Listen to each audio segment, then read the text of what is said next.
I'm sure you've all seen videos of skyscrapers moving in the wind. Tall buildings swaying back and forth, sometimes by several meters at the top. And if you've ever seen that, you probably asked the same question. Why don't these buildings just fall over? At first glance, it seems impossible. These structures are incredibly tall, incredibly slender, and the wind pushing against them can be extremely powerful. So let's start with a skyscraper in calm conditions. No wind, no movement. The building stands perfectly upright. Its stability depends mainly on one thing: the position of its center of mass. As long as that center of mass stays above the base, gravity keeps the building standing straight. Now, let's introduce the wind. Wind applies a horizontal force to the side of the building, and that force creates a bending moment at the base. This bending slightly shifts the line of action of the building's weight. If that line were ever to move outside the base, stability would become a serious problem. The taller the building, the larger that bending moment becomes. So why doesn't the structure simply resist the wind by staying rigid? Because rigidity is actually dangerous. A perfectly rigid building would experience enormous internal stresses, stresses that could lead to cracking or even structural failure.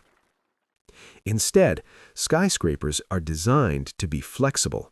They are meant to bend, just slightly, much like bamboo, which bends instead of breaking.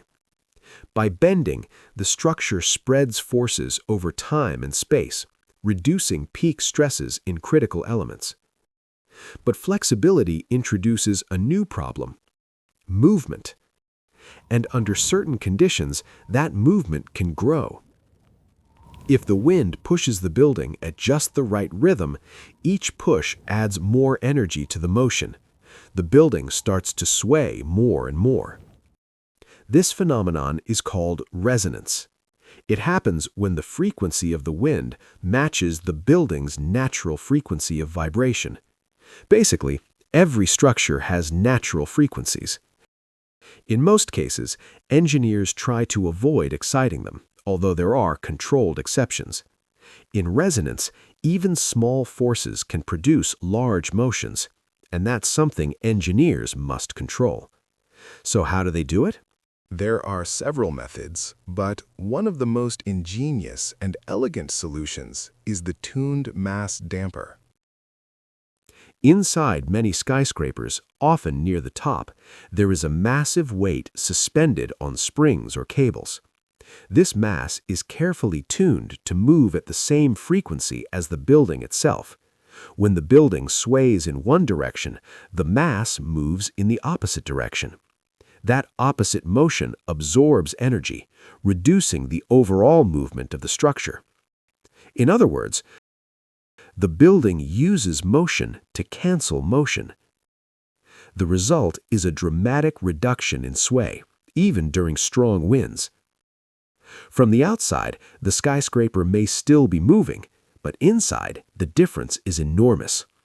People can stand comfortably, furniture stays in place, a glass of water doesn't slide across a table. The building is moving, but in a controlled, predictable way. So the next time you see a skyscraper swaying in the wind, remember this: it's not a sign of weakness, it's a sign of good engineering. Skyscrapers don't fight the wind, they move with it.